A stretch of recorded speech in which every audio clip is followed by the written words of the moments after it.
Haneke. Jadi alhamdulillah di semester pertama tahun 2022 pertumbuhan kredit kami tumbuh cukup baik. Kami juga optimis pertumbuhan ini di atas pertumbuhan rata-rata industri. Khususnya untuk kredit komersial yang di dalamnya memang ada kredit korporasi juga, pertumbuhannya bahkan mencapai sampai 15%. Untuk korporasi bahkan lebih tinggi lagi karena memang kami masih memiliki ruang yang cukup lebar untuk tumbuh di segmen tersebut.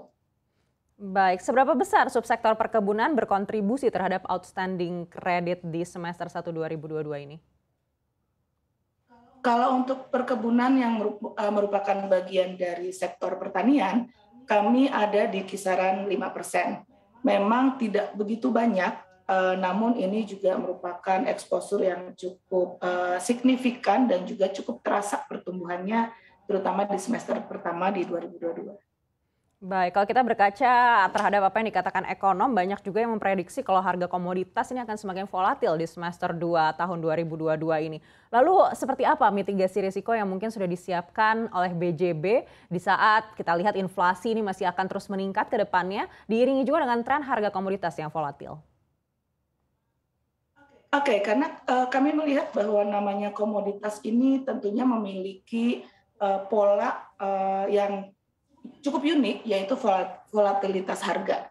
Dan volatilitas ini memang berbeda-beda untuk setiap komoditas.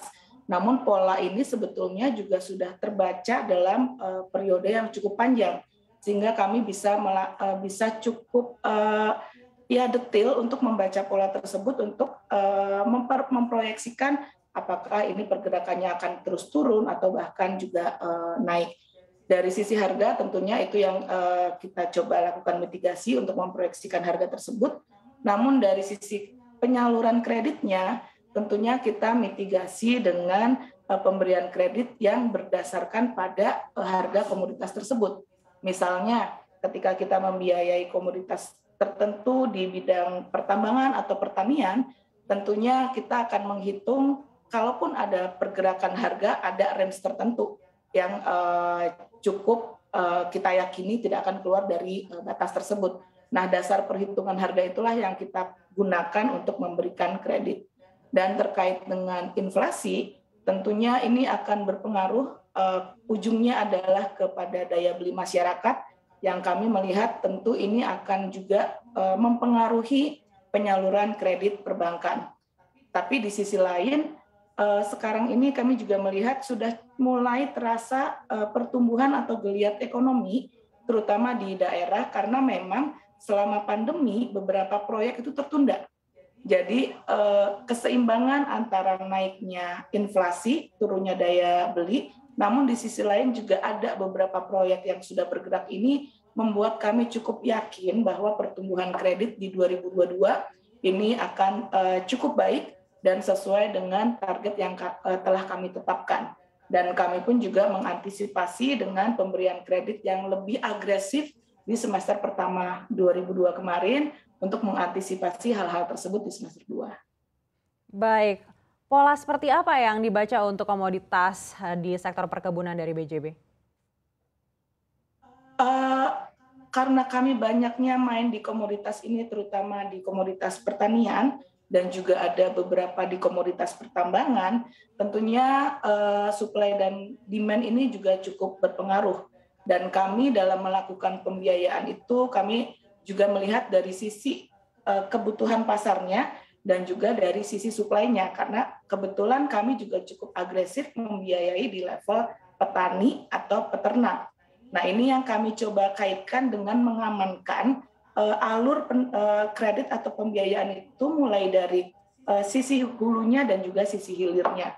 Sehingga kalaupun terjadi perubahan atau volatilitas harga, itu bisa kami amankan atau bisa kami mitigasi dari ujung ke ujung. Dan tentunya pembiayaan yang kami siapkan ini juga berdasarkan pada transactional base, yang artinya berdasarkan pada siklus satu masa tanam misalnya, atau siklus satu periode penjualan, sehingga tidak berkomitmen untuk jangka panjang dan juga tidak terlalu general.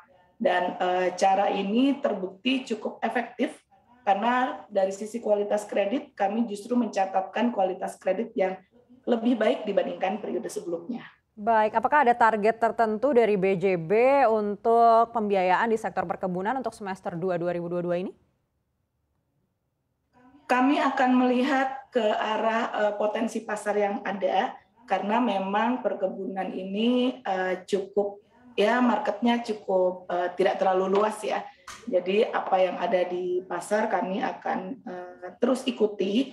Namun di sisi lain saya juga kembali sampaikan bahwa kami juga akan melakukan pembiayaan di sisi petaninya, tidak hanya di sisi korporasinya. Karena di sisi petaninya ini tidak terlalu, ya mereka terdampak tentunya dari sisi harga, tapi sekali lagi polanya sudah terbaca sehingga cenderung bisa diantisipasi.